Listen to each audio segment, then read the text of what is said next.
My name is Iris. I was the invisible child. For as long as I could remember, everyone who knew my family always mentioned my sister first. Grace. She was everything I wasn't: beautiful, charming, brilliant. The straight-A student. The one who knew exactly what to say to make adults smile. The jewel my parents carried in their palms like something precious. And me. She's quiet. Doesn't really know how to make conversation. That's what my mother told the neighbor once, standing in our kitchen with a cup of tea in her hand. She said it like she was describing the weather. Like it was just a fact. Like it didn't matter. I was 13 years old when everything fell apart. It was late summer, and the air in our DC suburb was thick with humidity. My father, a retired military officer who had transitioned into government work, came home one evening with a look I had never seen on his face before. He walked past my mother without speaking, past Grace who was reading at the kitchen table, past me standing in the hallway. He closed the door to his study and didn't come out until the next morning. We found out later that week. He had been implicated in some kind of internal investigation. I didn't understand it fully, not then. Something about paperwork, connections to the wrong people, the kind of bureaucratic disaster that doesn't make headlines but destroys families anyway. He was being removed from his position. His security clearance was revoked. And we were being relocated. That was the word they used. Relocated. To a place called Birch Creek. I didn't know where that was. None of us did. But my mother looked it up on the computer that night, and her face went white. Alaska. The middle of nowhere. A tiny settlement near the interior, hours from the nearest hospital, surrounded by nothing but snow and taiga and silence. Winters that dropped to 50 below. Summers that didn't last long enough. A place where people went to disappear. My mother cried all night. I heard her through the thin walls of our house. She sobbed into her pillow, the kind of weeping that tries to stay quiet but can't. When morning came, her eyes were swollen but her voice was steady. She had made a decision. Grace would stay. My mother had a sister, Aunt Vivian, who lived in a nice suburb outside Boston. Grace would go live with her. She would keep going to a good high school. She would keep her college prospects intact. She would keep everything. Her future can't be destroyed, my mother said, gripping Grace's hand like she was afraid someone would snatch her away. She's our only hope. I was standing in the doorway of the kitchen, watching. My mother didn't look at me. Then she said, Birch Creek is no place for a girl with real potential. Grace needs to stay where she can be something. The two of us will go with your father, Iris. She finally turned toward me, and her voice softened into something that sounded almost kind. We'll be together. The three of us. We won't be separated. It wasn't a choice. I understood that even at 13. She had already decided. Grace's future was a future. I had none. I had a pair of hands that could work. I didn't argue. I didn't cry. I just nodded. 3 days later, we packed our things into 2 suitcases and a few cardboard boxes. Grace hugged my mother on the front steps for a long time, and my father patted her shoulder and told her to be brave, to be strong, to be the best version of herself. He didn't pat my shoulder. I was the one going with him. But he didn't say goodbye to me the way he said it to her. The flight to Alaska took 2 layovers and an eternity. Then a bumpy ride in a small propeller plane that landed on a strip of ice. Then a truck, driven by a man named Ray who didn't talk much and chewed tobacco constantly.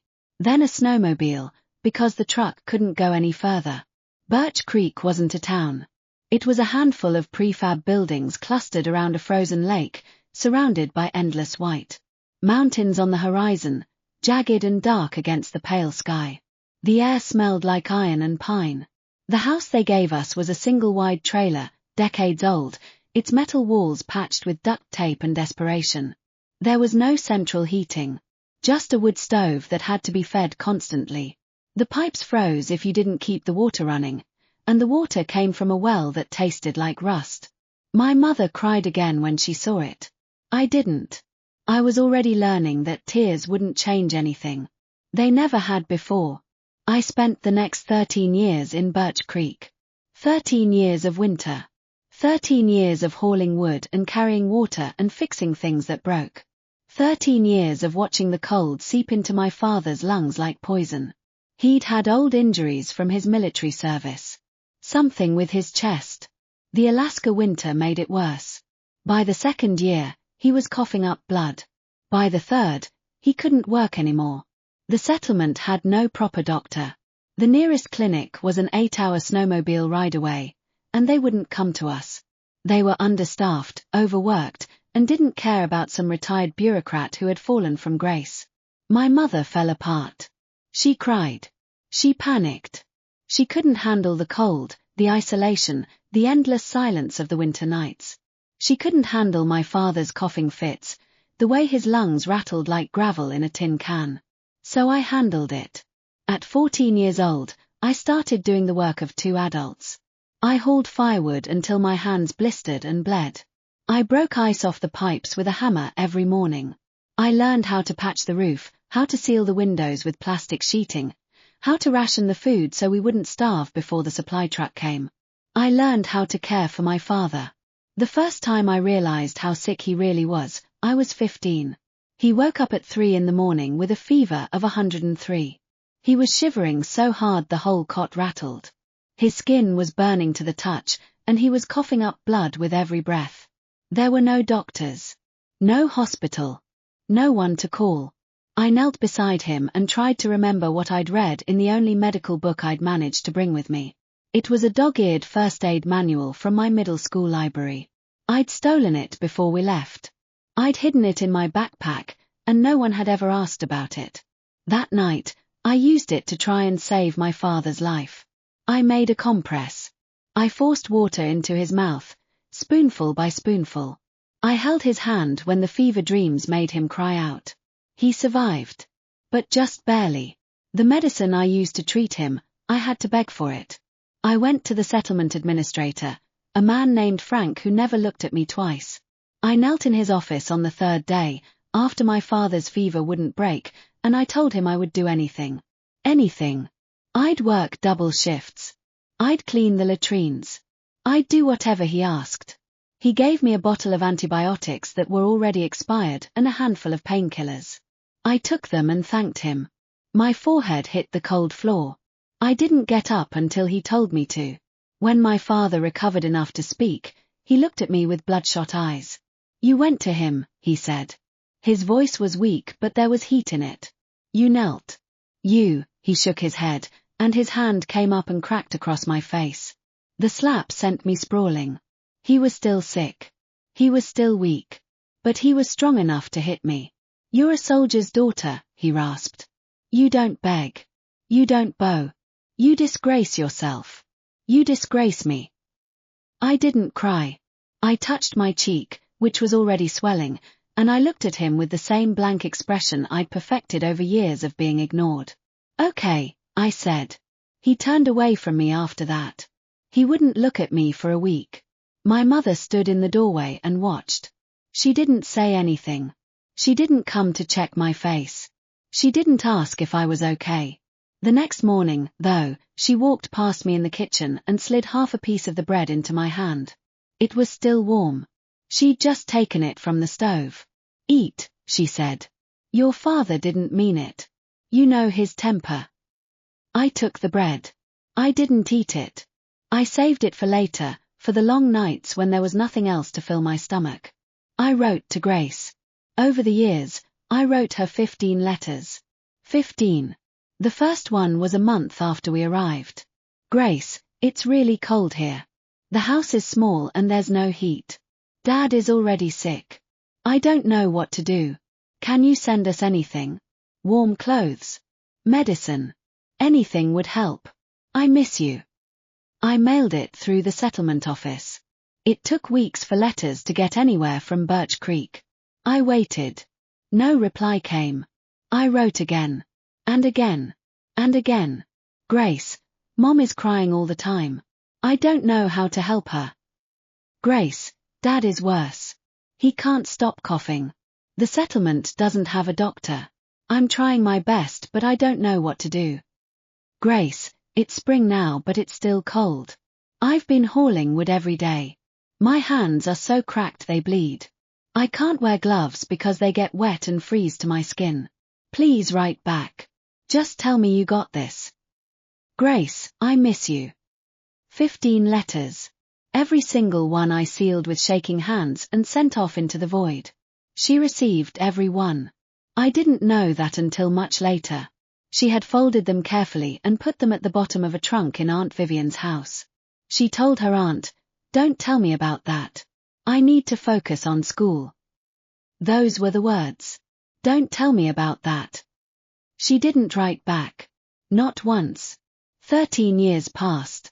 I was 26 when my father was finally cleared. The investigation, whatever it had been, fizzled out. Someone in the government signed a piece of paper saying he'd been wrongfully implicated. His security clearance was restored. His record was expunged. They even gave him back his pension. We left Birch Creek. It was spring, and the ice was just starting to crack on the lake. I watched it recede through the window of the same truck that had brought us there all those years ago. My mother sat beside me, silent. My father was in the front seat, sitting straighter than I'd seen him in years. He had a new suit. A clean one. Ready to go back. I looked at my own hands in my lap. They were rough and calloused, the fingers bent in ways they shouldn't be from years of gripping tools and hauling weight. The joints ached in the cold. They would always ache now. We arrived at a new city. Somewhere in the Midwest. My father had been given a desk job at a federal office. My mother had found an apartment near the university where Grace was finishing her master's degree. The day after we unpacked, my father went to the mall and bought Grace a beautiful blue silk blouse. "She deserves something nice," he said. "She's been through so much." My mother nodded. "That color will look beautiful on her. She's always had such good taste." Nobody said anything to me. I stood behind them in the store, watching them pick out the gift. They didn't ask what I wanted. They didn't ask how I was feeling. I was just there. I was always just there. And then Charles came back. Charles Gu was the son of my father's old military colleague. We'd been promised to each other when I was a child, something my father and his friend had joked about when we were both in diapers. But it was never a real engagement. Just a running joke. An expectation. "Wait for me," he'd said to me in Birch Creek. Right before we left. He'd visited us once, a few years earlier, and he'd seen me lugging firewood in the snow, my face red from the cold. He'd said, "I'll come back for you. When you come home. I'll be there." I believed him. He was there when we got back. He came to the apartment the second week. He'd grown tall and handsome, well-dressed, working at an architectural firm downtown. He was exactly the kind of man Grace should have been engaged to. The kind of man my parents wanted for her. When he saw me, his face froze. I saw it happen. The freeze, the blink, the way his eyes moved over me, taking in my rough hands, my weathered skin, the shadows under my eyes. I was 26. But I looked 40. Birch Creek had carved years into my face. "Hey, Iris," he said. But his voice was hollow. 3 days later, he sat in our living room with my parents for half an hour. When he came out, his face was full of practiced regret. "Iris," he said, "things have changed. I'm a different person now. You've been through a lot, and I don't want to pretend like we're still, like anything is the same." He looked past my shoulder, down the hallway. Grace was standing there. In the blue silk blouse. She was holding a book and smiling, the light from the window catching her hair. "We just don't have anything in common anymore," Charles said. "I went to college. I work in design. You've never even finished high school, right?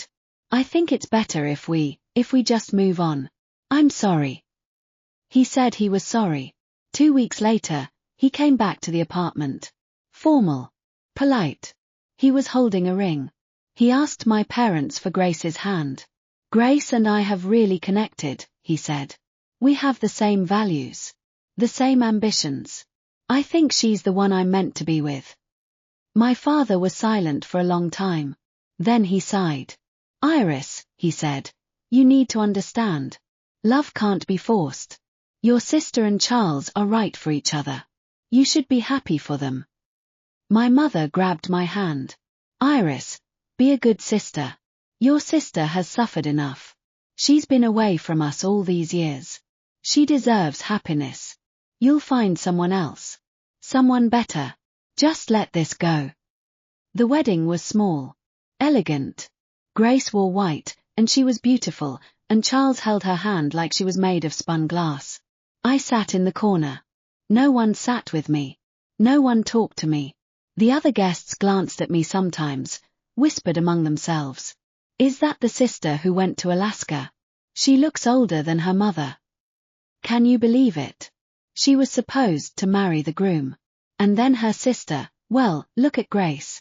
Can you blame him? At least her sister has a future. What's she got? Nothing. I drank. Glass after glass after glass. I wasn't used to alcohol. But I was used to pain. I could take anything. By the end of the reception, Grace had finished her rounds of toasts and well wishes. She walked over to my table, glass in hand, swaying a little from the champagne. She sat down across from me, her smile loose and easy. Iris, she said. I need to tell you something. She leaned in close, so only I could hear. Remember those letters you wrote me? From Alaska. All 15 of them. I went still. You know, she said, her voice light as a lullaby. I read every single one. I kept them in a box under my bed. I just never felt like answering. She tilted her head, still smiling. You were suffering so much, and I just didn't care. She pulled back, meeting my eyes. Are you angry? I couldn't speak. And Charles, she continued. He wrote to you too, you know. A few times. I saw the letters before you did. I made sure they never got sent. I figured, why should you get him? You weren't even around. I was. We were the ones who actually had a future. She laughed, small and intimate. Anyway, I just thought you should know. She stood up and walked back to Charles's side, head high, her arm sliding around his waist. I stared at the tablecloth. Then I stood up. I walked to the main table, the one where my parents and Charles and Grace were sitting. I reached the front, and I grabbed the edge of the cloth, and I tore everything off. Plates. Glasses. Flowers. The beautiful white cake. All of it crashed to the floor in a heap of shattered porcelain and sticky frosting. Dad! I screamed. Mom! She knew. She got every letter I wrote. Dad was dying in Alaska and she didn't care. She didn't send a single thing. And Charles, she stole his letters too. She took everything. The whole room went silent. Every face turned toward me. And in those faces, I didn't see shock. I didn't see horror. I saw annoyance. I saw disgust. I saw a room full of people thinking, she's crazy. She's making a scene. She's ruining her sister's wedding. How immature. How selfish. My father stood up. His voice was quiet, but it carried. Take her out. Now. 2 of his old colleagues grabbed me by the arms and pulled me out of the ballroom. I was dragged down the hallway to a storage closet. They locked the door from the outside. I heard my mother's voice, muffled through the wood. Iris. How could you? Your sister's wedding. You're supposed to be happy for her. You're supposed to want the best for her. She kept talking. I stopped listening. They brought me a bowl of cold soup once a day. Sometimes bread. Sometimes the soup was sour. I ate it anyway. They didn't let me out. 6 days. I survived 6 days in that closet. But my body had been wrecked by 13 years of Alaska. My joints were ruined. My lungs were thin. My stomach couldn't hold anything without pain. On the 6th day, I was shivering and burning with fever. My hands were too weak to lift the soup bowl. And I knew. This was it. I was going to die here. I closed my eyes in the dark. I wanted to be angry. I wanted to be scared. But all I could feel was tired. So tired. I had spent my whole life waiting for someone to open the door. For someone to come get me. For someone to say, Iris, come home. You're safe. You're wanted. No one ever came. Not once. I died in that closet with my eyes still open. I died waiting. And then I opened my eyes again. The air smelled different. I was lying on a narrow bed, and above me was a water stain on the ceiling. It was shaped like a fallen leaf. I stared at it for a long time, breathing in the familiar scents of my childhood kitchen. Coal smoke and cabbage and a leaky faucet that dripped into the sink. I turned my head. The room was small. A wooden desk with a green-shaded lamp. A calendar on the wall. I sat up slowly. My hands. I stared at them in the half-light. They were small. Smooth. The fingers were straight, the knuckles unbroken, the skin clean and soft. No calluses. No scars. No permanent damage from the cold. I pressed my palms together. Then pulled them apart. Did it again. One more time. Then I got up and walked to the desk. I was wearing a threadbare nightgown, one I remembered from when I was a child. The floor was cold under my bare feet, but it was a normal kind of cold. A fall evening, maybe. I turned on the lamp. The bulb was 15 watts. Dim and amber. I opened the calendar. September the 12th, 2008. I was 13 years old. My father's relocation order would come in 9 days. I closed the calendar carefully. I looked down at my smooth, young hands, and I let out a breath that I had been holding for a lifetime. I didn't cry. I had forgotten how. But I smiled. It wasn't much of a smile. Just a small, cold curve of the mouth. But it was mine. And for the first time in 2 lives, I knew exactly what I was going to do. The next morning, I woke up before anyone else. It was still dark outside. The kind of pre-dawn darkness that pressed against the windows like a held breath. I lay still in my narrow bed, listening to the familiar sounds of the house, the radiator ticking as it warmed up, the distant hum of the refrigerator, the soft creak of floorboards settling. I was still getting used to the smallness of my body. The lightness of it. For 13 years in Birch Creek, I had carried firewood and hauled water and lifted things that would have broken a grown man. My muscles had been dense and wiry, my shoulders permanently braced for weight. Now I was soft again. Small. The same 13-year-old frame I'd left behind when we went to Alaska. I sat up and swung my legs over the side of the bed. The floor was cold under my bare feet, but it was a normal cold. Not the kind that bit through the soles of your feet like broken glass. I walked to the window and pushed the curtain aside. The street outside was quiet. Suburban. Neat rows of houses with well-maintained lawns, a few cars parked in driveways, a streetlight casting a pale orange glow on the pavement. No mountains. No endless white. No silence so deep you could hear your own heartbeat echoing off the snow. I let the curtain fall and turned away from the window. There was work to do. Breakfast came at 7:30, the same time it always had in this house. My mother was already in the kitchen, moving around with the practiced efficiency of a woman who had been running a household for 20 years. She wore a floral apron over her housecoat, and her hair was pulled back with a clip. She looked younger than I remembered, younger than the hollow-eyed woman who had cried herself to sleep in Birch Creek. "Morning, Iris," she said without turning around. "Wash your hands and sit down." I walked to the bathroom, washed my hands, and sat at the table. My father was already in his seat.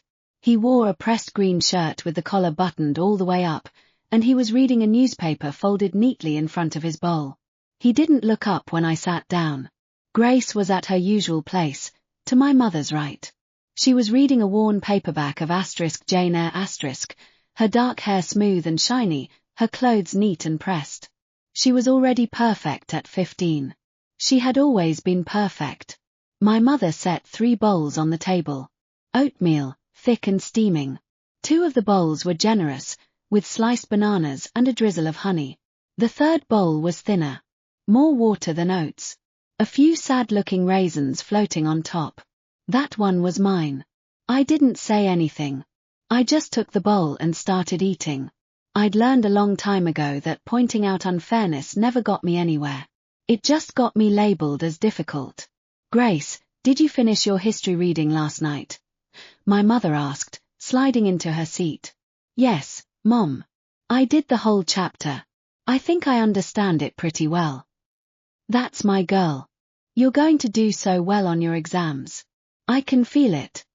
My father grunted in approval, not looking up from his paper. I've been thinking about your college applications, my mother continued, spooning a bite of oatmeal into her mouth. We should start visiting some campuses next summer. I've heard Boston has some wonderful programs. Boston would be nice, Grace said.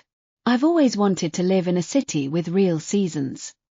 Oh, honey, Boston has seasons. Fall is gorgeous. I'll ask your aunt. The conversation flowed around me like water around a stone. I kept eating my watery oatmeal. Grace, pass the salt, please. Yes, Mom. Iris, move your arm. You're blocking the light. I moved my arm. Grace, what did your English teacher say about your essay? She was so impressed last time. She said it was one of the best she'd read this year. She wants me to consider submitting it to the school literary magazine. That's wonderful. Your father, did you hear that? My father looked up briefly. Good work, Gracie. He said 3 words to her. He said 0 to me. I finished my oatmeal, put the bowl in the sink, and went back to my room. On my way out of the kitchen, I heard my mother say, Iris is so quiet in the mornings. It's like she's not even there half the time. My father grunted. That was all. I closed my bedroom door and stood with my back against it, letting the silence settle around me. I had 9 days. 9 days before my father got the call. 9 days before he came home with that look on his face. 9 days before my mother decided that Grace would stay and I would go. I wasn't going to let that happen this time. This time, I was going to leave first. I was going to do exactly what I'd done in my first life, leave the city and go somewhere else, except this time I would choose where. I would have a say. I would be leaving for a place that didn't want to destroy me. I knew the program existed. I'd seen the posters years ago, in my original timeline, though I'd never been allowed to apply. It was called Serve Forward, a government-sponsored community service initiative that sent young volunteers to rural communities all over the country. They worked in schools, in clinics, in disaster recovery zones, in agricultural programs. They were given room and board, a small stipend, and a higher education award at the end of their service. It was the 21st century version of what my parents had called going to the countryside. But it was voluntary. It was framed as service, as opportunity, as a chance to make a difference. And it was exactly what I needed. I sat down at my desk and pulled out a piece of notebook paper. I wrote down everything I remembered about the Serve Forward application process. Age requirements, health screenings, parental consent forms, deadline dates. I would turn 13 in 2 months. I was eligible. The parental consent form would be the tricky part. But I had an idea about that too. That afternoon, I walked to Ju Yao's house. She lived 3 blocks away, in a slightly smaller house with a slightly more cluttered yard. Her father worked at the city office. Her mother was a stay-at-home parent who spent most of her time smoking on the back porch and yelling at the children. I knocked on the door. Ju Yao opened it herself. She was 12, a round-faced girl with short hair and a smear of dirt on her cheek. She was wearing a faded floral shirt and a pair of jeans with holes in the knees. Iris. Her face lit up. I haven't seen you in forever. Come in, come in. I stepped inside. The house smelled like cigarette smoke and stir-fried vegetables. In the corner, Ju Yao's brother was watching television at full volume, a boy of about 8 or 9 who seemed to exist in a state of perpetual entitlement. Ju Yao led me to her room, which was tiny and crammed with clothes and books and a small radio she'd scrimped together money to buy. What's up? She asked, closing the door. You look different. I don't know how to describe it. I sat down on the edge of her bed. Yao, I need your help with something. What kind of something? I explained. I told her about Serve Forward. About the application process. About the deadline. About how I was going to apply, and how I was going to leave. Her eyes got wider and wider as I talked. You're going to what? She finally said. You're 13. You can't just leave. I can. And I'm going to. But your parents. We'll find out after I'm gone. I looked at her. I need you to help me with the application. I need you to ask your mother to talk to mine. She works at the city office, right? She knows about these programs. Ju Yao's mother worked in the community outreach division. She knew every program, every requirement, every loophole. She'll say yes if you make it sound like a good thing. Tell her I'm volunteering. Tell her I want to serve my country, help communities in need, make a difference. I paused. Tell her I'm the perfect candidate for the program. I have no other options. She'll get credit for sending someone through. Ju Yao stared at me for a long time. Iris, she said slowly, what happened to you? You used to be, I don't know. I grew up, I said. It happened fast. I reached into my pocket and pulled out a small paper bag. Inside were 4 pieces of hard candy. The expensive kind, wrapped in shiny foil. I'd saved them from the last time my mother bought groceries and let me pick something off the shelf. She'd bought a pound. Grace got most of them. I got a handful. I had never eaten any of mine. Now I handed the bag to Ju Yao. This is for you. She stared at the candy. Her eyes did the thing they always did when she saw something she couldn't have, widened, then narrowed, then softened with longing. I can't take this, she said. Take it. I need your help, and I can't pay you in money. This is the best I've got. She hesitated, then reached out and took the bag. Just the one, I said gently. Don't let your brother find them. She nodded, tucking the bag into her pocket. Okay, she said. I'll talk to my mom. What do I say? I told her exactly what to say. Word for word. 2 days later, a woman in a city office uniform knocked on our front door. My mother answered. I watched from the hallway. Good morning, the woman said, her voice bright and professional. I'm Mrs. Chen from the city outreach office. I'm here with some wonderful news about your daughter Iris. My mother's face went blank. About Iris? What about her? Iris has submitted an application to the Serve Forward program, and I'm delighted to tell you she's been accepted. She'll be joining our next cohort, departing September 24th. What a wonderful opportunity for her to serve her community and develop leadership skills. There was a pause. Then I heard the sound of my mother's coffee mug hitting the floor. The ceramic shattered on the tile. What? She applied. Without telling us. The woman's voice didn't waver. It's a voluntary program, Mrs. Jiang.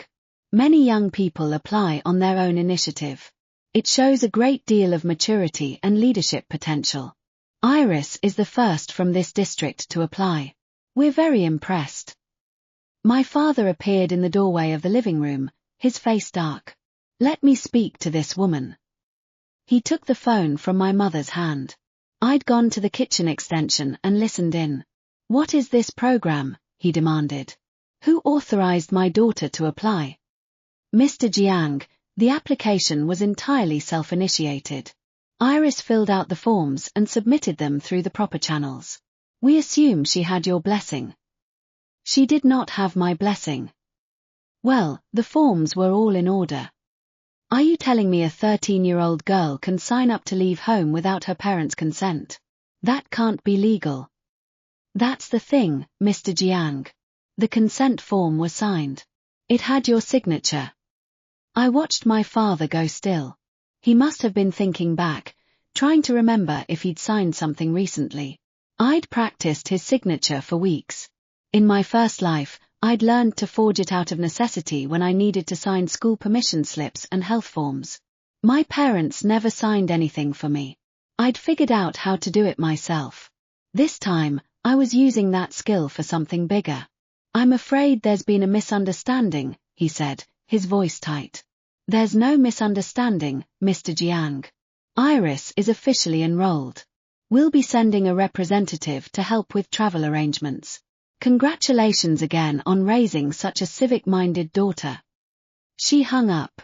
My father stood in the living room, the phone still pressed to his ear, his face like a thundercloud. I heard him walk toward my bedroom. The door flew open. He stood in the doorway, tall and rigid, his eyes blazing. "What have you done?" I looked up from my desk.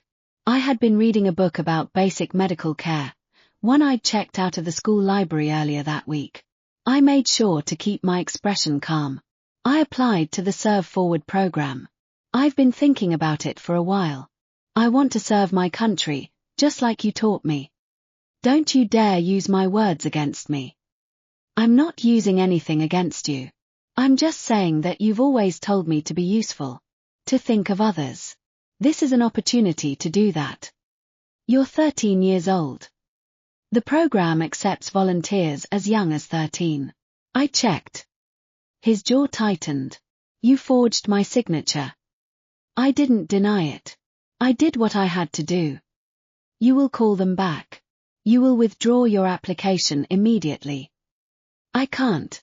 The deadline passed. I'm already enrolled. They're sending a representative to help with travel arrangements." His hands curled into fists at his sides. I knew he wanted to hit me. He'd hit me before, in my first life. A slap across the face when I'd done something wrong. A shove into the wall when I'd talked back. He had never hit Grace. He had never needed to. But hitting me, his silent, invisible daughter, was easy. "Dad," I said, my voice soft and steady, "people at your office are going to hear about this. They're going to hear that your daughter volunteered for a national service program. They're going to hear you opposed it. Do you really want that?" He stopped. "It's a good program," I continued. "It's voluntary. It's public service. Everything you've ever said you believe in. If you try to stop me, people will ask questions. They'll ask why you didn't support your daughter's decision. They'll ask if you really believe in the values you've claimed to uphold all these years." I held his gaze. "They'll remember," I said. He looked at me for a long time. Then he turned around and walked out of the room. He didn't hit me. He didn't say another word. That evening, I heard him on the phone with his old colleague. He was trying to get the application overturned, trying to pull strings. But it was already too late. The program had internal protocols. The application was approved. There was nothing he could do without making himself look like the bad guy. I lay in my bed that night, listening to the muffled sounds of his frustration, and I smiled into the darkness. This time, I wasn't going to the frozen wasteland with them. This time, I was going somewhere else. Somewhere I had chosen. A few days before I left, Ju Yao came to my house. She was wearing a jacket that was too big for her and a pair of shoes that had seen better days. She looked nervous, twisting her fingers together. "Iris," she said, "I want to come with you." I went still. "What?" I asked my mother. She said yes. She's so desperate to get rid of me she signed the papers without even reading them. Ju Yao's eyes were bright, but there was something else in them too. Something fragile and desperate. "I can't stay here," she said. "My brother, he's getting worse. My mother blames me for everything. I'm going to end up trapped in this house forever." I knew what she was talking about. In my first life, Ju Yao had never left. She'd stayed in that house, caring for her brother until she was old enough to be married off. Her mother had gotten her a job at the local grocery store, and she'd worked there for years, bringing every paycheck home to support her family. When her brother was 13, he'd stolen money from her wallet. When he was 16, he'd pushed her down the stairs. When she was 23, her mother had found a man who was willing to pay for her. The man was a convicted domestic abuser. He'd beaten 2 previous wives. But he had money, and Ju Yao's mother had no conscience. Ju Yao had died at 23. A miscarriage that hemorrhaged, a hospital too far away, a husband who wouldn't pay for an ambulance. I had been in Birch Creek at the time. I hadn't been able to help her. Now she was standing in front of me, asking to come along. "Are you sure?" I asked. I've never been more sure of anything in my life. I looked at her face. She was 12. just a child. But so was I. And I knew what it was like to be a child with no one to save you. Okay, I said. She let out a breath I hadn't realized she was holding. But there are rules, I said. When we go there, we're on our own. We work hard. We don't cause trouble. We don't tell anyone about our families unless we have to. She nodded, her eyes shining. And just like that, I had an ally. The night before I left, my mother came to my room. She was carrying a small glass of warm milk. She set it on my desk and stood by my bed, looking at me like she didn't recognize me. Iris, she said, I don't understand. I don't understand why you would want to go somewhere so far away, so young. Because I know what's coming, I said. She blinked. What? I took a breath. Mom, I know about Dad's situation. I know he's been investigated. I know we're going to have to leave. Soon. Her face went pale. How do you know that? That's not important. What's important is that I know how this ends. And I'm not going to let you make the same mistake twice. 2 times. What are you talking about? I looked at her for a long moment. Mom, I said, when the time comes, when you have to choose who stays and who goes, choose Grace. Choose her and don't look back. I'll already be gone. My mother stared at me, completely lost. You don't understand what you're saying. You're just a child. I'm not a child anymore, I said. I haven't been a child for a very long time. She opened her mouth, closed it, opened it again. Then she reached out and touched my cheek with her hand. Her fingers were warm.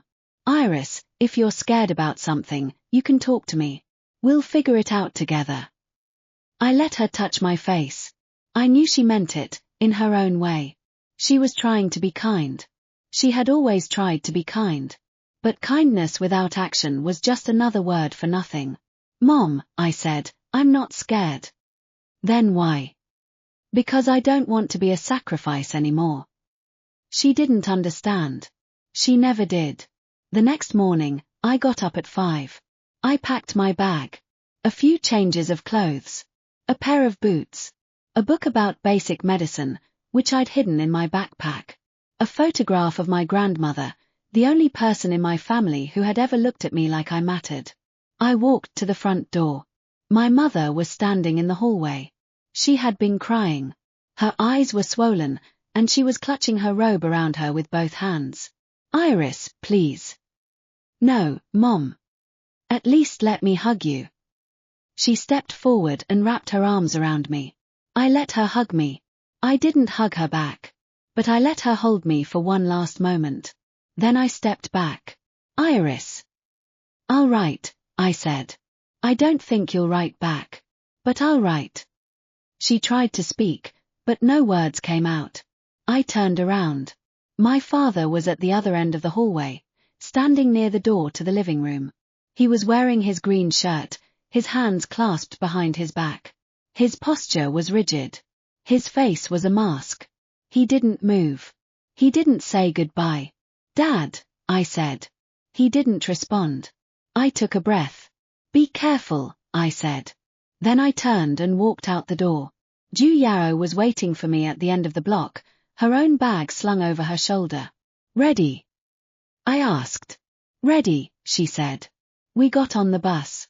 It was a regular city bus, the kind that rattled and groaned and smelled like diesel. But for me, it felt like the most powerful vehicle on earth. We took the bus to the train station. Then the train to the regional processing center. Then a smaller bus that drove us out of the city and into the countryside. The buildings got smaller. The streets got quieter. The houses gave way to fields, then to forests, then to mountains. I pressed my forehead to the cold window and watched everything I knew disappear. The city I'd grown up in. The house where I'd learned to be invisible. The family that had used me up and left me behind. I watched it all shrink into the distance, until it was just a blur on the horizon. And I didn't look back. The bus climbed higher into the mountains. I hadn't slept in nearly 24 hours. My body was still adjusting to being 13 again, to having energy that didn't feel borrowed from a future that never happened. But I couldn't close my eyes. I didn't want to miss a single moment of the landscape unfolding outside the window. The city had faded hours ago. Then the suburbs. Then the farmland. Now we were in the mountains proper, driving along a 2-lane road that hugged the curves of steep green hills. The trees were dense here, pines and oaks and maples, their leaves just beginning to turn. The air through the cracked window smelled like earth and water and something sweet I couldn't name. Ju Yao was asleep beside me, her head tilted against the glass, her mouth slightly open. She'd been nervous for the first half of the trip, asking questions I couldn't answer, worrying about things I couldn't fix. I'd given her a piece of candy and told her to rest. She'd fallen asleep within minutes. I envied her. Not because she could sleep, but because she could still be afraid of the future in a way that felt normal. She didn't know what was coming. She didn't know how many ways life could break a person. She still had the luxury of hope. I had lost that luxury a long time ago. But as the bus rounded another curve and the valley opened up before us, I felt something I hadn't expected. Relief. It was subtle at first. Just a loosening in my chest, a lightness I couldn't quite identify. Then the bus crested the final hill, and I saw it. A small town nestled in the crook of 2 mountain ridges. Wooden houses with tin roofs, their chimneys trailing thin ribbons of smoke. A river running through the middle, clear and bright, cutting the town in half and connecting it with a covered bridge. Fields of corn and pumpkins spread out along the valley floor. Apple orchards lined the slopes, their branches heavy with fruit. And beyond everything, the mountains rose up, green and blue and purple, layered like the folds of a skirt. The bus pulled into a gravel lot at the edge of town. The engine coughed and died. "Welcome to Harmony Valley," the driver announced. I woke Ju Yao. "We're here," I said. She blinked, rubbing her eyes. "Where?" I pointed out the window. She looked. And then her face did something I'd never seen before. It softened. The tension she'd been carrying for as long as I'd known her, the tightness around her mouth, the stiffness in her shoulders, all of it just melted away. "Oh," she breathed. "Oh, Iris." She grabbed my arm. "We're really here." "Really," I said. And for the first time in 2 lives, I believed it. The settlement program had arranged housing for us. We were assigned to a cluster of small cabins at the edge of town, built by volunteers decades ago for people just like us. Young people from the city who had come to serve and ended up staying. Each cabin was tiny. 1 room, a small kitchen alcove, a wood stove, and a narrow bed. There was an outhouse in the back and a shared shower building 50 yards away. Ju Yao and I were given adjacent cabins. I walked into mine, set down my bag, and stood in the center of the tiny space. It was the first room that had ever belonged just to me. No one else's things stacked on the shelves. No one else's mess in the corners. No one else's expectations breathing down my neck. It was mine. I sat down on the edge of the bed and pressed my palms against the thin mattress. I didn't cry. I couldn't remember how. But I came close. The first few weeks were hard. Not because of the work. I'd done harder things in Birch Creek than anything Harmony Valley could throw at me. It was because of everything else. The adjustment. The trust. The way the locals looked at us like we were temporary, like we were visitors who would leave as soon as the novelty wore off. They weren't wrong. Most volunteers did leave after a year or 2. But I had no intention of leaving. I had chosen Harmony Valley for a reason. I'd heard about it from an old man in Birch Creek. He'd been a volunteer himself, back in the 60s, before it was called Serve Forward. He'd spent 4 years in this valley, working in the fields and the clinics, and he'd told me stories about it. "There's a rhythm to the place," he'd said. His voice cracked from decades of cold and hard living. "The mountains hold on to you. Once you've breathed that air, you can't forget it. I've been gone 50 years, and I still dream about it." He'd died in Birch Creek. His lungs had given out in the middle of another long winter. But his face had softened when he talked about Harmony Valley, and I'd remembered that look. I wanted to feel what he felt. Even if it took years. The first person I met who mattered was Dr. Frank Morrison. I met him on my 3rd day in town. A woman from the settlement office had taken a group of us to the local clinic for health screenings. It was a small building painted white, with a red cross on the door and a wooden bench out front where old men sat smoking and watching the world go by. Inside, it smelled like rubbing alcohol and old paper. The walls were lined with cabinets and a few faded anatomical charts. The waiting room had 4 plastic chairs and a radio playing country music. Dr. Morrison came out to meet us. He was old, 60, maybe 65, with thinning grey hair and a face that had been weathered by decades of outdoor work. His eyes were sharp and blue behind a pair of wire-rimmed glasses. He was wearing a white coat that had seen better days, with a name badge that had been laminated so many times it was practically bulletproof. "So you're the new volunteers," he said, his voice gruff but not unkind. "I'm Frank Morrison. I run this clinic. You'll probably end up spending some time here, so let's get to know each other." He took us through the exam rooms one by one, showing us the equipment, the supplies, the small pharmacy in the back. Most of the volunteers nodded politely, smiling at the right moments, but not really paying attention. I was paying attention. Everything he pointed out, I filed away. The location of the emergency supplies. The layout of the treatment room. The way he moved through the space, efficient and precise, like a man who had done this 10,000 times. "You're quiet," he said, stopping in front of me. "What's your name?" "Iris Jiang." "How old are you?" 13. He raised an eyebrow. "Young. Younger than most of the volunteers. You had a reason for coming here." "I wanted to be useful," I said. He looked at me for a long moment, something shifting behind his eyes. "Useful," he repeated. "You use that word a lot, you know. Most 13-year-olds want to be happy, or popular, or rich. You want to be useful." I didn't answer. He nodded slowly, like he'd reached some kind of private conclusion. "Come find me when you're done with your intake," he said. "I want to show you something." He showed me his books. His office was in the back of the clinic, a small room cluttered with papers and boxes and the accumulated debris of 50 years of medical practice. The walls were lined with shelves, every inch packed with books, textbooks, reference guides, old journals, the kind of frayed paperbacks that had been read so many times the spines had broken. He reached up and pulled one down. "Ever seen this?" I looked at the cover. It was a basic medical textbook, decades old, but still relevant. I'd read it in Birch Creek. I'd memorized whole sections of it while huddled next to the wood stove with a flashlight. "I have," I said. He raised an eyebrow. "You've read a medical textbook?" "I read a lot," I said. "We didn't have much else to do." He handed me the book.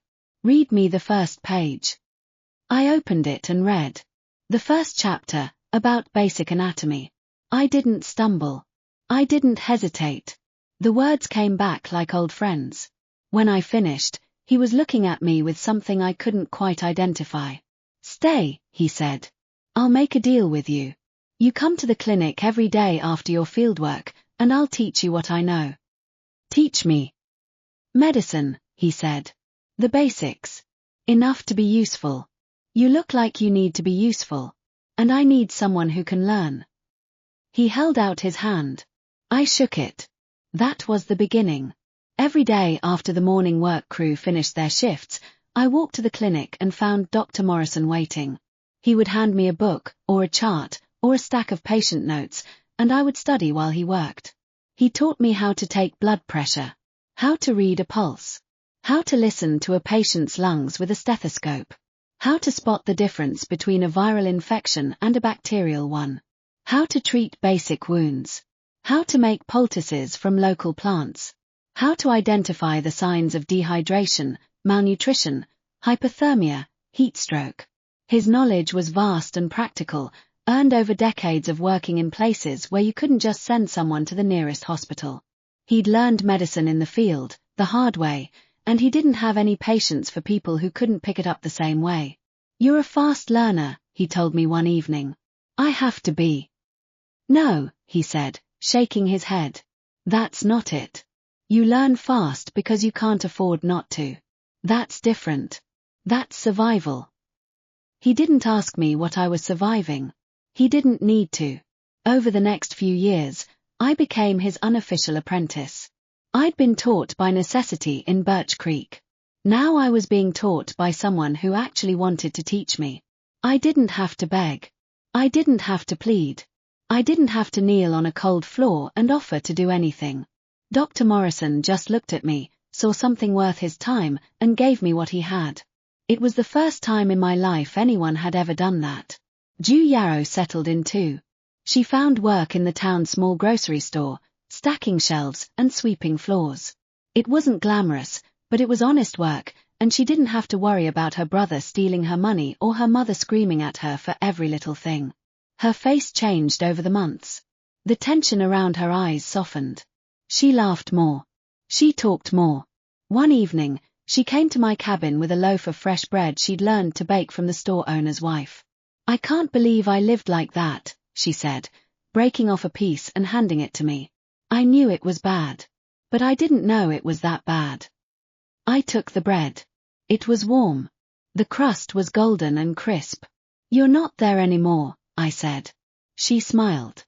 It was a real smile. "I'm not," she said. "The first year was the hardest. The work was long and the pay was small, and there were days when I woke up in the middle of the night, disoriented, convinced that I was still in Birch Creek, still waiting for the other shoe to drop. I would lie in the darkness, listening to the wind in the trees, and tell myself that I was safe. Sometimes I believed it. Sometimes I didn't. But slowly, day by day, the fear faded. The people of Harmony Valley started to recognize me. They would wave when I passed them on the street. They asked me how my studies were going. They brought me vegetables from their gardens and cookies from their kitchens. I didn't trust them at first. I'd learned not to trust anyone. But they kept showing up. And eventually, I started to believe that maybe, just maybe, some people could be counted on. By the second year, I was assisting Dr. Morrison with patients. Nothing serious at first. Taking vitals. Sterilizing equipment. Organizing the pharmacy. But as my knowledge grew, so did my responsibilities. He taught me how to suture a wound. How to set a broken bone. How to deliver a baby when the mother couldn't make it to the hospital. He taught me the things that books couldn't teach. "You're good at this," he said one afternoon. "I mean really good. You have steady hands, and you don't panic when things go wrong." I didn't tell him that my hands had been trained by years of necessity, or that I'd learned not to panic because nobody else was going to fix things for me. I just nodded and asked what he wanted me to do next. In the third year, he gave me his books. All of them. He called me into his office after the last patient had left. The sun was going down, turning everything in the room gold and shadow. He was sitting at his desk, his old hands resting on a stack of boxes. "I'm getting old," he said. "I can feel it in my bones. I've been doing this for 50 years, and I'm tired." I opened my mouth to protest, but he held up a hand. "I'm not dying," he said. "Not yet. But I won't be here forever. And someone needs to carry this on." He gestured at the boxes. "These are my notes. My books. Everything I've learned over the years. I want you to have them." I looked at the boxes. "But I'm not." "You're exactly what I need," he said. "You've got the hands. You've got the head. And you've got something else I don't see in most people." "What?" He looked at me for a long moment. "Drive," he said. "You have drive, Iris. I don't know where it comes from. I don't need to know. But I know it when I see it. You're going to do something with your life. Something real." He pushed the boxes toward me. "Take them." I took them. I filled my cabin with Dr. Morrison's books. They lined every shelf, covered every flat surface, stacked in towers that threatened to topple whenever I opened the door. I read them every night. I'd been reading to survive before. Now I was reading to build something. It was a different feeling. Lighter. Fuller. Like I was filling in the empty spaces inside myself with knowledge and skill and purpose. Ju Yao teased me about it. "You're going to turn into a book," she said. "I'll have to water you once a week and make sure you get sunlight." I laughed. It was a small laugh, rusty from disuse, but it was there. The letter came in my 4th year. It had been forwarded twice, from the settlement office to the town post office, from the town post office to the clinic. The envelope was wrinkled and stained, addressed in my mother's shaky handwriting. I recognized it immediately. I opened it in my cabin, sitting on the edge of my bed with the afternoon light falling across the page. Dear Iris, your father is sick again. His lung condition is worse. There's no proper doctor out here, and the cold has made it harder. They're sending him to a specialist in Anchorage, but it's expensive and we can't afford it. I know you said you can't help, but you're the only person I have left who might know someone. You're studying medicine, aren't you? You must have contacts. You must know people who could help. Please, Iris. He's your father. Whatever happened between you, he's still your father. I read the letter twice. Then I folded it carefully and put it back in the envelope. I thought about the years in Birch Creek. The cold. The hunger. The way I'd worked my hands raw to keep them alive. The way I'd prayed for them to see me as something more than a pair of hands. I thought about the letters I'd written to Grace. The ones she'd read and ignored. I thought about the closet. The 6 days. The cold soup. The dying alone. Then I stood up and walked to the settlement office. Mr. Henderson, I said to the administrator, I need to have this letter recorded. It's from a family member I'm no longer affiliated with. The legal separation is already documented. I want to make sure it's in the system. He looked at the letter, then at me, and something complicated passed across his face. Iris, he said, she's your mother. Not anymore, I said. He hesitated. Are you sure about this? I looked at him, and I thought about everything I'd survived. Everything I'd lost. Everything I'd built in this place. I've never been more sure of anything, I said. The news spread through town faster than I expected. Some people thought I was being cold. I could see it in their eyes, in the way they looked at me when they passed me on the street. Who turns their back on their own family? I heard one woman mutter to her neighbor. But others understood. Ju Yao was the first to show up at my cabin. She brought a bowl of noodles with a fried egg on top, the perfect golden brown, with a crispy edge. Eat, she said. I'm not hungry. I don't care. Eat anyway. I ate. The noodles were perfect. The egg was perfect. I didn't cry. But I came close. Those people are wrong, Ju Yao said. They don't know what you've been through. They don't know what you've survived. I looked at her from across the kitchen table. You know, I said. Of course I know. You saved my life, Iris. You saved me from a fate worse than death. She reached across the table and took my hand. You're not cold. You're the only person I've ever met who really knows how to love. Love. Love, she said. Real love. The kind that doesn't ask for anything back. I didn't know how to respond to that. So I just ate the noodles. Over the next few years, more things changed. Harmony Valley grew. A few new families moved in. A small school was built. The clinic was upgraded, with new equipment and a proper pharmacy. Dr. Morrison got older. He couldn't work as many hours as he used to, and I started taking over more of the load. By the time I was 18, I was the clinic's primary caregiver. He'd step in for consultations, for the tricky cases, for the things I hadn't learned yet. But I was the one people came to see. Dr. Jiang, they called me, and I let them. It felt strange at first.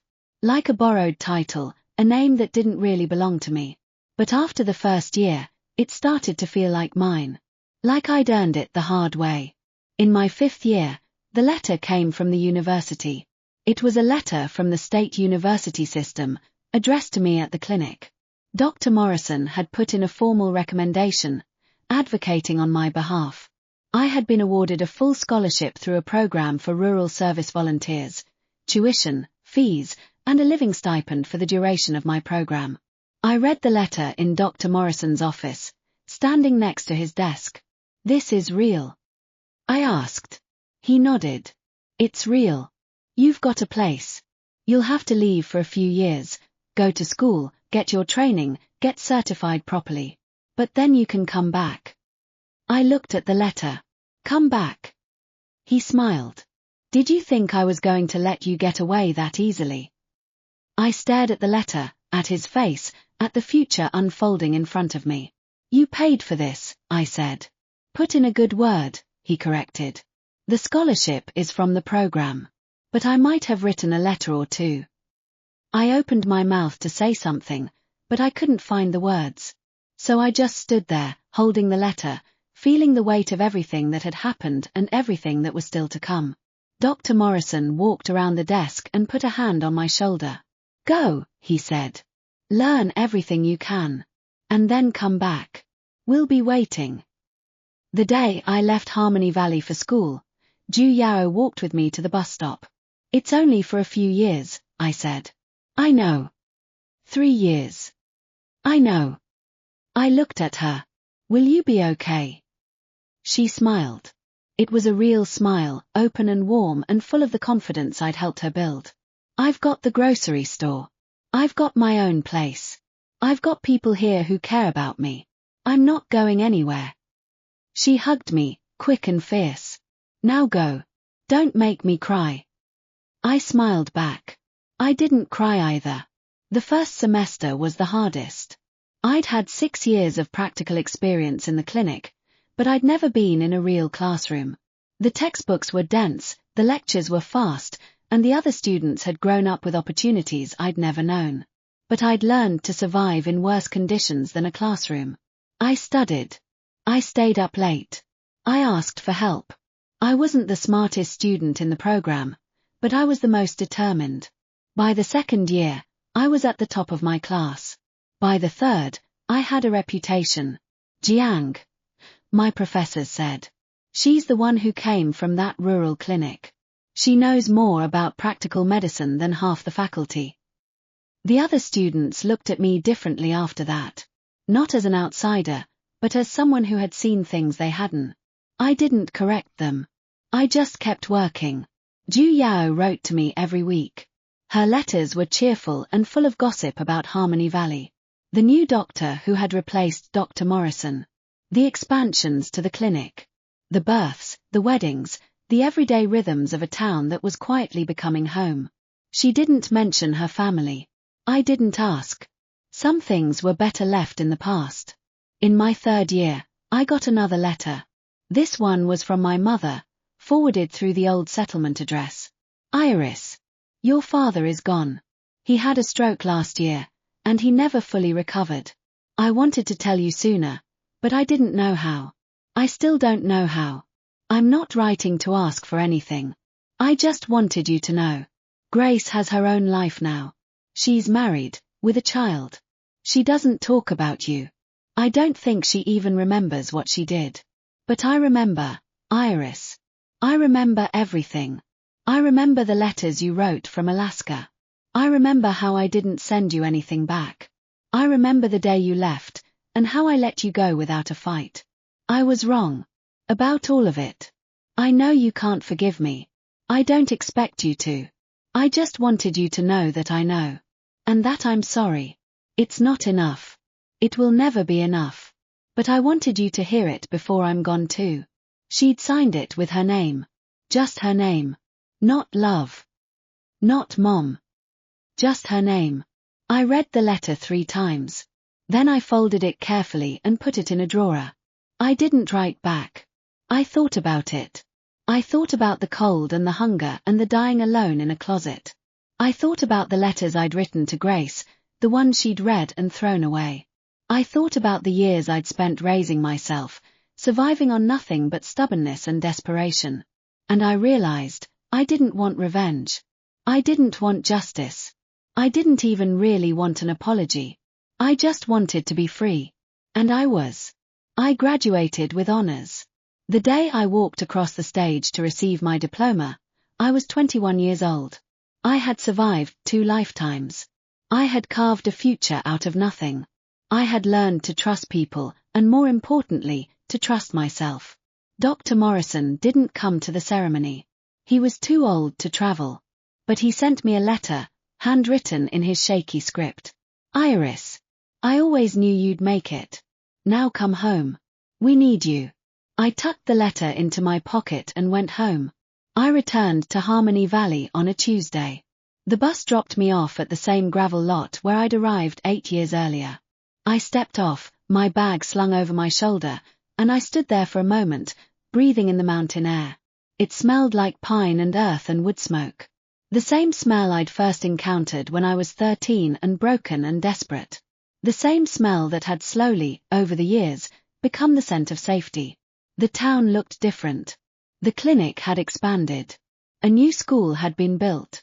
The grocery store had a fresh coat of paint. But the mountains were the same. The river was the same. The covered bridge was the same. I walked through the town, past the houses I knew, past the faces I remembered. People waved. People smiled. Some stopped to say hello, to welcome me back, to tell me how much I'd been missed. Dr. Morrison was waiting for me at the clinic door. He was older now. His hair was white, and his hands shook more than they used to. But his eyes were the same, sharp and blue and full of the same stubborn kindness I'd first seen when I was 13. Took you long enough, he said. I smiled. I'm back now. He nodded, and for a moment, I thought I saw something glistening in the corner of his eye. Then he turned away, gruff as ever. Good. There's work to do. Get inside. I settled back into Harmony Valley like I'd never left. The clinic had grown in the years I'd been away.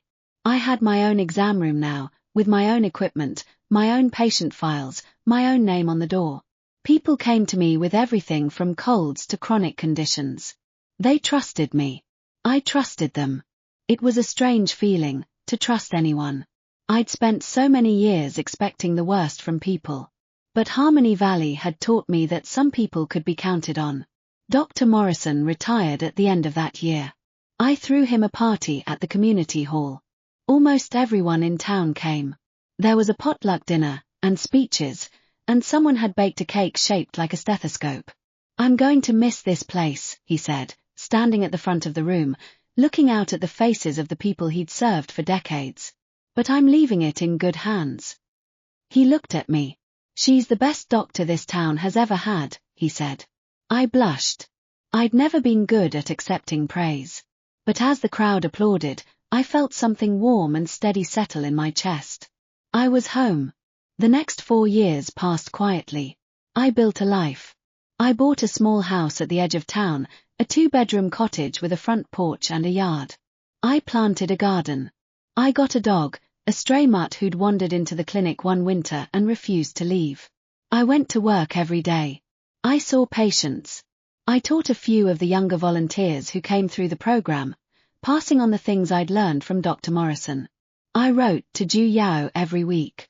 She was working at the hospital in the nearest city, running her own department, building a life of her own. We talked on the phone sometimes. We promised to visit each other. We always did. It was a good life. Quiet. Steady. Mine. The winter of my 5th year back, I got a letter. It wasn't from my mother. My mother had passed away the year before. I'd heard about it through the old settlement office. I hadn't gone to the funeral. I hadn't done anything. I just sat in my kitchen for an hour, drinking tea, feeling nothing. But this letter was different. It was addressed to me at the clinic, in handwriting I didn't recognize. I opened it in the office, standing next to the wood stove. Iris. This is going to sound strange, considering how long it's been. But I need to see you. Grace and I are coming to Harmony Valley. We've heard about what you've done out there, your clinic, your work, the way people talk about you. We think there might be something left for us. Some way to make things right. I know you don't owe us anything. I know you have every reason to refuse. But please, just meet with us. Give us a chance to explain. There was no signature. But I knew the handwriting. I'd seen it on letters he'd written me in another life. Charles. Grace and Charles arrived 3 days later. I didn't meet them at the bus stop. I didn't want to give them that satisfaction. They found their own way to the clinic. I was in my exam room when I heard the front door open. I heard footsteps, then voices, then the sound of the door closing. I took a breath. Then I walked out to the waiting room. And I saw them.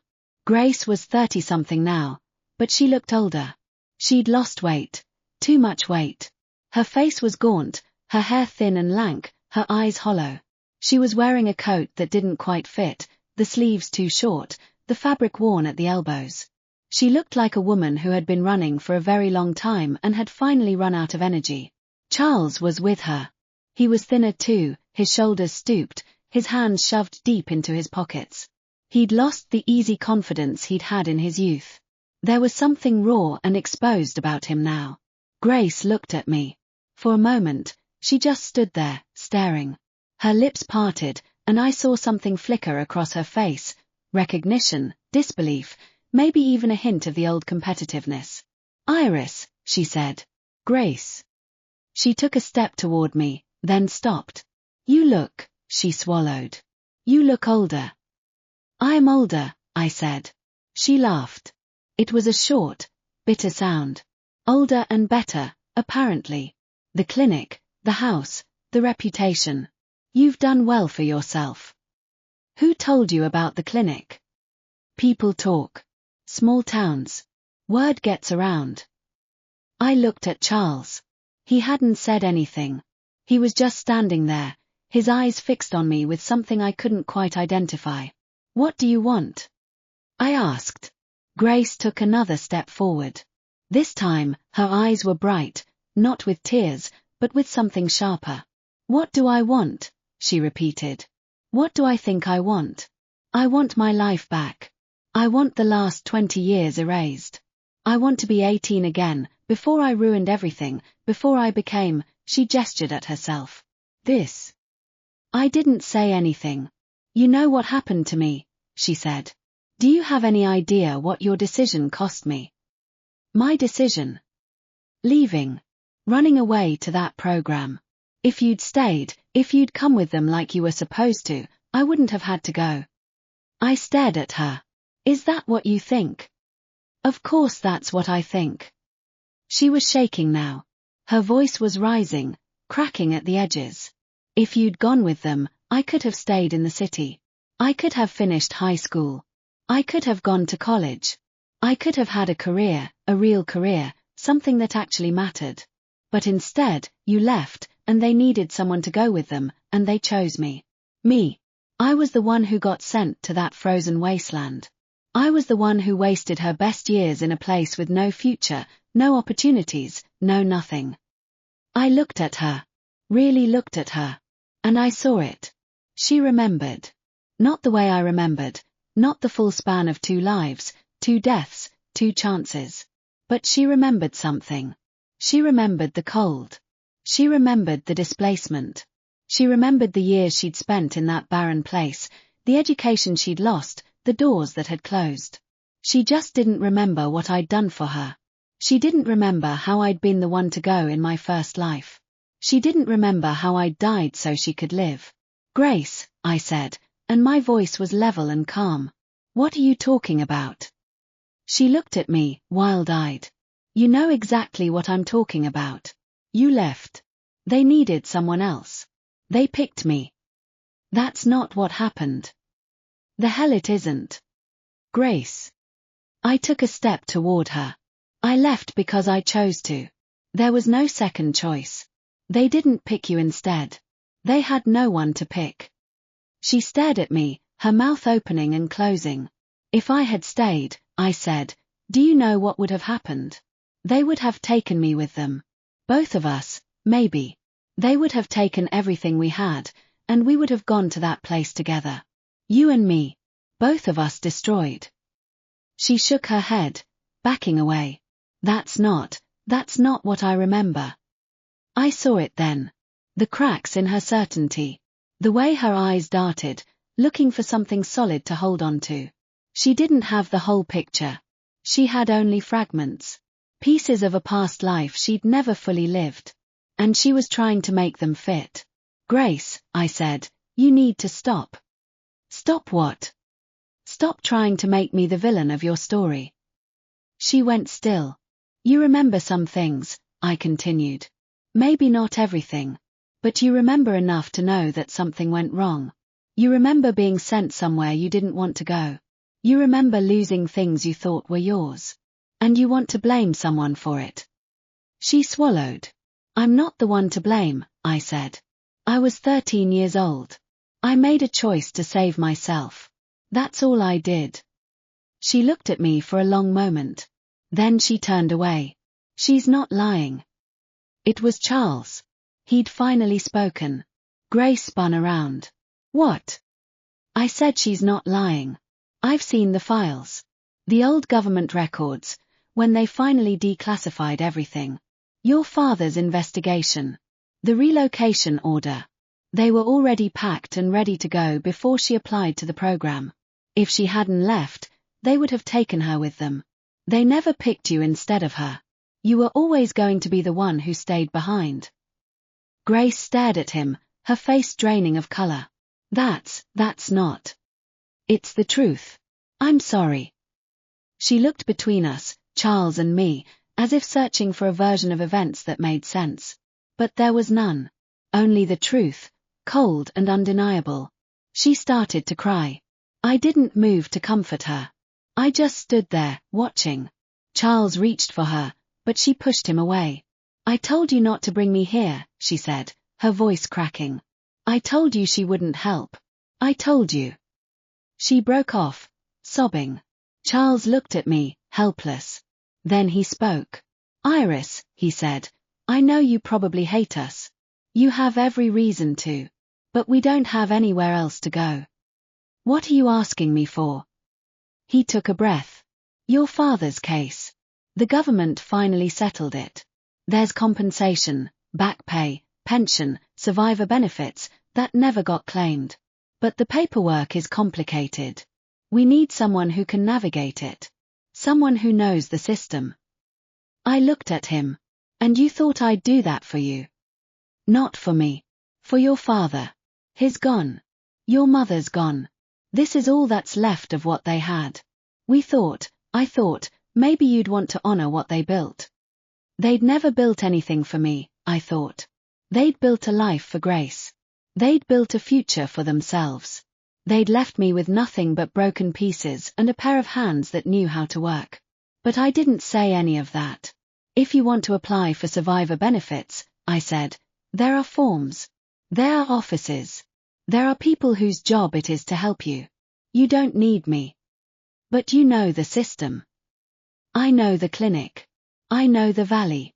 I know how to treat a broken arm and deliver a baby. I don't know anything about government compensation, and I don't want to. He looked at me, his face closing. So that's it. You're just going to turn your back? Yes, I said. He didn't have anything else to say. They stayed in town for 2 more days. I saw them around. At the grocery store. At the diner. The locals knew who they were, small towns talk, and the judgment was clear. Those people who came to see Dr. Jiang. I heard they're her sister and her ex-fiancé. Ex-fiancé? You mean the one who left her? Left her for the sister, if you can believe it. Unbelievable. I didn't correct them. It didn't matter what people believed. It only mattered what I knew. On their last morning in town, I saw them at the bus stop. Grace was sitting on the wooden bench, her coat pulled tight around her. Charles was standing next to her, looking down the road as if expecting something. I walked over to them. Grace looked up as I approached. Her eyes were red-rimmed, her face pale. She looked like she hadn't slept in days. Iris, she said. I'm not doing this for you, I said. She blinked. I've thought about it. About the benefits. And I've decided that if you want to apply, you can do it without me. But I'll tell you where to find the forms. I'll tell you where to send them. She stared at me, uncomprehending. Why? She finally asked. I shrugged. Because I'm tired, I said. Tired of carrying this. Tired of being angry. You're not part of my life anymore. You haven't been for a long time. But I don't want you to have to suffer the rest of your life for something you did when you were young and stupid. She opened her mouth, but nothing came out. I looked at Charles. Take care of her, I said. She's not going to make it easy. But you chose her. You should have chosen her all along. Now you have to live with that. He nodded, slowly. Thank you, he said. Don't thank me. I turned to walk away. Iris. Grace's voice stopped me. I turned around. I'm sorry, she said. I know that doesn't mean anything. I know I can't undo any of it. But I'm sorry. I looked at her for a long moment. Okay, I said. Then I walked away. 6 months later, Charles wrote to me. He said they'd gotten the compensation. It had been approved. It wasn't a huge amount, but it was enough to start over. He said Grace was doing better. She'd gotten a job. She was seeing a therapist. He said they'd moved to a small town in the Midwest. They were trying to rebuild something. He said he was sorry. He was sorry for everything, for the way he'd treated me, for the way he'd left me, for the years he'd spent ignoring the truth. He didn't ask for forgiveness. He didn't ask for anything. He just wanted me to know. I read the letter twice, then filed it away in the drawer where I kept Dr. Morrison's books. I didn't write back. The next time I heard about Grace was 3 years later. A letter arrived at the clinic, forwarded through the settlement office. It was from a woman I'd never heard of, a social worker, based on the letterhead. Grace had died. The circumstances were vague. Something about an accident. Something about a winter road and a car that went off the edge. The social worker had found my name in Grace's personal effects, a contact card, with my name and the clinic's address written in Charles's handwriting. She'd left a note. Iris. I'm sorry for everything. You were right. I was wrong. I hope you find some peace. I sat in my office for a long time after reading the letter. I didn't cry. I didn't feel much of anything. Just a strange sense of finality, like a book being closed after a long, difficult reading. Grace was gone. And I was still here. Charles called me a few weeks later.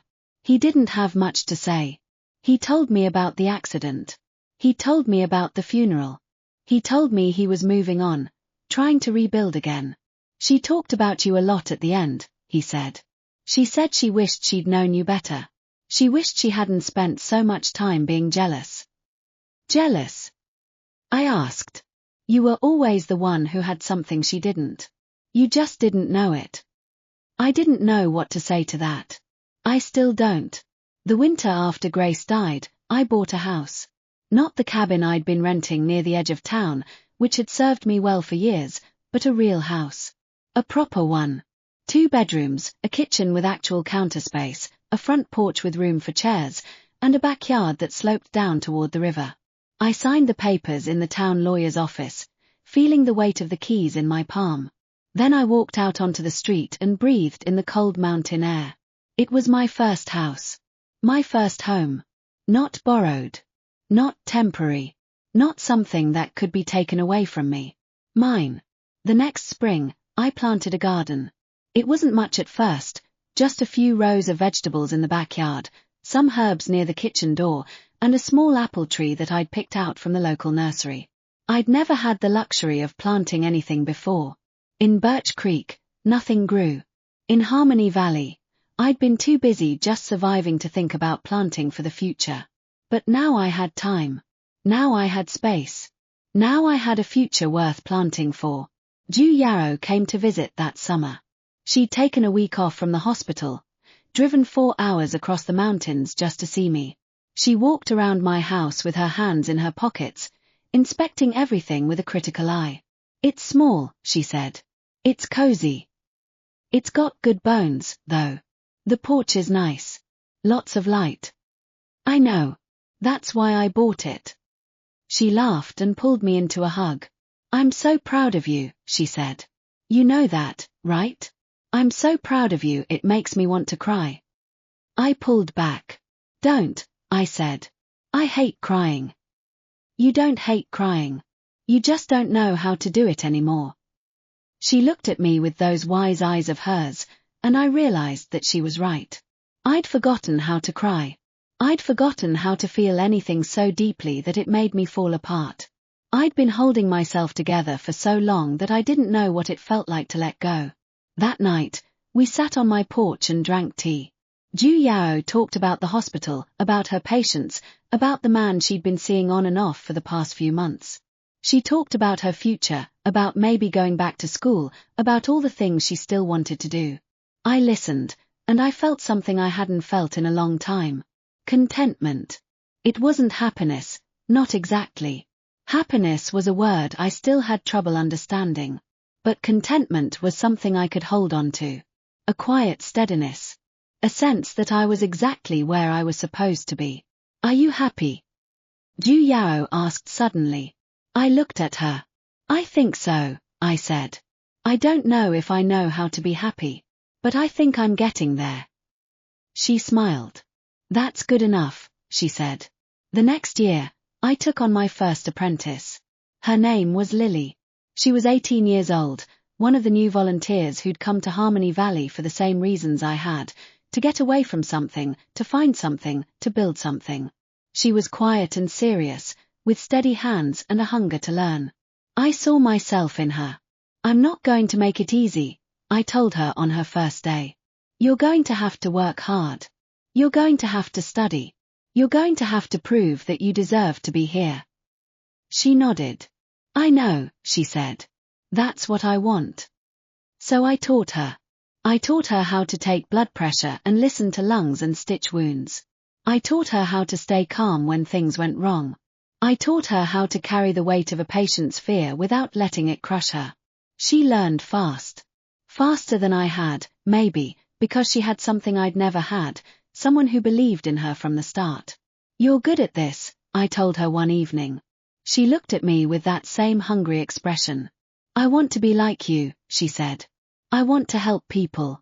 I want to make a difference. You're already making a difference, I said. You just don't know it yet. A year later, I took on a second apprentice. Her name was Anna. She was 19, a former volunteer from a different program. She'd come to Harmony Valley to heal from something she didn't talk about, and I understood that too. I taught her alongside Lily. I showed them both the things Dr. Morrison had shown me, the things that couldn't be learned from textbooks. How to listen. How to be present. How to tell someone they were going to be okay even when you weren't sure. Anna's hands were a little less steady than Lily's, but her heart was just as big. You're too soft, I told her once. I know, she said. But I'd rather be soft and wrong than hard and right. That didn't make sense to me at first. But over time, I came to understand. There were things I'd been protecting myself from for so long that I'd forgotten what it felt like to be vulnerable. Anna was teaching me to remember. When I was 35, I met someone. His name was Mark. He was a traveling nurse who'd come to Harmony Valley for a 6-month placement at the clinic. He was tall and quiet, with kind eyes and a wry sense of humor. He made terrible jokes and even worse coffee. We started as colleagues. Then we became friends. Then we became something more. It happened slowly, so slowly that I didn't realize it was happening until it had already happened. You're a hard person to get close to, he told me one evening. I know. I don't mind. Why not? He shrugged. Because I think the people who are hardest to get close to are usually the ones who need it most. I didn't know how to respond to that. So I just let him stay. He left at the end of his placement. But he came back. Again and again, he found reasons to come back. And eventually, I stopped asking him to leave. Eventually, he stopped going. 6 months after he moved in, we planted a second apple tree in the backyard. I looked at the 2 trees, side by side, their branches reaching toward each other. Took us long enough, I said. You're the one who held out, he said. I've been ready for years. I leaned into him. Better late than never. He leaned back. Yeah, he said. Better late than never. My 40th birthday came and went without much fanfare. Ju Yao threw me a small party at the community hall. Lily and Anna decorated the room. Mark made a cake. It was uneven and lopsided, but I ate 3 slices. You made it, Ju Yao said. Made what? Your life. You made your life. I looked around the room. At the people I loved. at the faces that had become familiar and dear. Yeah, I said. I guess I did. I still thought about my parents sometimes. Not often, not the way I used to. The anger had faded over the years, replaced by something quieter. Something closer to acceptance. They had done what they'd done. They had made their choices. And I had made mine. I wrote to my mother once, after Grace died. A short letter. Just a few lines. I'm okay. I hope you're okay. I don't hate you. I'm sorry I couldn't be the daughter you wanted. But I'm glad I got to be the person I needed to be. I never got a reply. I wasn't expecting one. My father's legacy was still tangled up in legal paperwork. A lawyer from the settlement office called me a few years after Grace's death, asking if I wanted to claim his posthumous benefits. I could have done it. I was entitled to them. I declined. Are you sure? The lawyer asked. I'm sure. What do you want to do with the remainder? I thought about it. Set up a small fund for the clinic, I said. For people who can't afford treatment. There was a long pause on the other end of the line. Are you sure about this? The lawyer asked again. I've never been more sure about anything. When I was 45, Dr. Morrison passed away. He died peacefully in his sleep, in the house he'd built for himself at the edge of town. I'd visited him the day before. We'd talked about old times, about the clinic, about how much had changed since I'd first arrived. You did good, he said. Better than I ever could have. I learned from the best. He'd laughed, a rattling sound that was half wheeze. You did good, Iris. That's all I ever wanted for you. I held his hand as he slipped away. I didn't cry. But I came close. The clinic named the new wing after him. A small plaque, brass and shiny, hung on the wall near the entrance. The Dr. Frank Morrison Memorial Clinic. I looked at it every morning when I walked in. It reminded me of where I'd come from. Of who I'd been. Of who I'd become. Now I'm 47. I still live in the house by the river. The apple trees are tall and full, their branches heavy with fruit every autumn. Mark is still here, still making terrible jokes and terrible coffee. Lily has taken over the clinic. Anna works alongside her. I'm semi-retired now, coming in only a few days a week, mostly for the complicated cases. Ju Yao visits whenever she can. We sit on my porch and drink tea and watch the mountains change colors with the seasons. You did it, she said to me last summer. You made it. I looked out at the mountains. The sky was clear and blue. The river was running fast, full of spring melt. The apple trees were bursting with blossoms. I did, I said. And for the first time in 2 lifetimes, I believed it. I think about the girl I used to be. The one who died in a closet, alone and forgotten. The one who spent 13 years in a frozen wasteland, working her hands to the bone for people who would never thank her. The one who believed she was invisible. She was wrong. She was never invisible. She was just waiting. Waiting for the right place. The right people. The right time. And then she found them. Not because she was lucky. Not because someone saved her.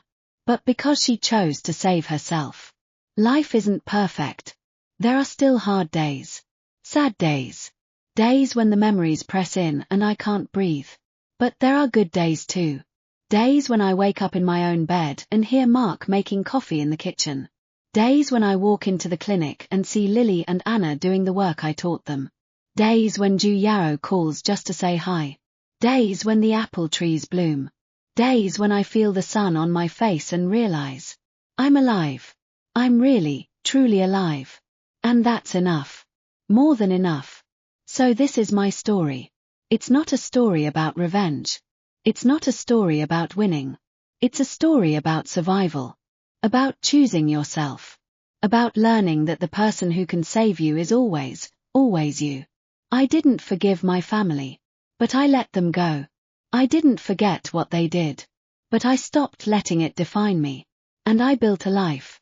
A real life. A good life. A life that belongs entirely to me. That's all anyone can do. That's all I ever needed.